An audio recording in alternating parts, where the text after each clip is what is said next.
جو آج اسپیکر صاحب کا اور ان کا فیصلہ بڑا اچھا ہوا، بٹ میرے خیال میں تو سپریم کورٹ کو چاہیے کہ سیدھا سیدھا شہباز شریف صاحب کو بلا کے پوچھیں آپ نے الیکشن کرانے ہیں یا آپ نے نامزدگی کے اوپر ہی چلنا ہے، کیونکہ جو اس وقت تھوڑا سا پیچھے تو اس وقت جو تھوڑا سا چل رہا ہے وہ یہ ہے کہ اس وقت تو ساری نامزدگیوں پہ حکومت چل رہی ہے.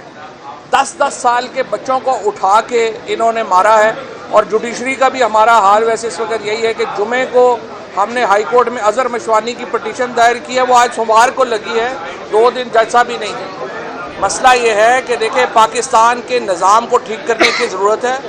پاکستان میں اگر عدلیہ کے احکامات کو اس طرح سے ردی کی ٹوکری میں اٹھا کے پھینک دینا ہے جس طرح سے الیکشن کمیشن نے کیا ہے اور جس طرح سے اس وقت پی ٹی ایم کی حکومت نے کیا ہے، پھر تو پاکستان میں کوئی آئین قانون ہے ہی نہیں ہے.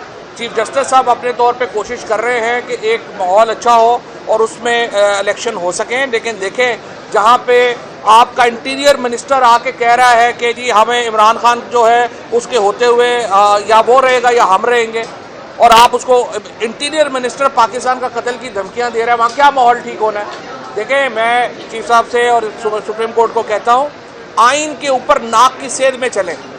پورا قانون، پورا وکلا اس وقت آپ کے پیچھے کھڑے ہیں، پورا پاکستان آپ کے پیچھے کھڑا ہے.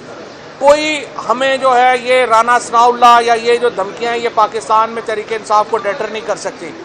آج اظہر مشوانی کو 4 دن ہو گئے ہیں، اس کا پتہ نہیں ہے. ہمارا جو اشتیاق ہے جو ہمارے ایک برٹش سٹیزن ہے شاہد، اس کا نہیں پتہ. ہمارے لوگوں کو اٹھا کے آج میں حیران ہو گیا ہوں کہ چودھری یاسر صاحب پتہ نہیں میجسٹریٹ ہیں، 10 سال کے بچے کو جوڈیشل کر دیا. اس طرح ہوتا ہے ملک میں جس طرح سے یہ چلا رہے ہیں ملک. دیکھیں اگر آج جو اسلام آباد ہائی کورٹ نے بھی بڑی پرٹیننٹ آبزرویشنز دی ہیں، انہوں نے کہا آپ نے کس طرح سے عمران خان کی سیکیورٹی کو وڈرا کیا ہے، آپ نے کس طرح سے ان کو سیکیورٹی نہیں دی ہے. میں یہ سمجھتا ہوں جوڈیشری کو واحد اس وقت پاکستان کی امیدیں سپریم کورٹ کے اوپر لگی ہوئی ہیں، اور اگر یہاں سے بھی کمزور بات ہوئی یا کمزور فیصلے ہوئے پھر پاکستان سری لنکا یا پھر ایران بنے گا، پھر اس سے کم نہیں ٹھہرنا پاکستان میں.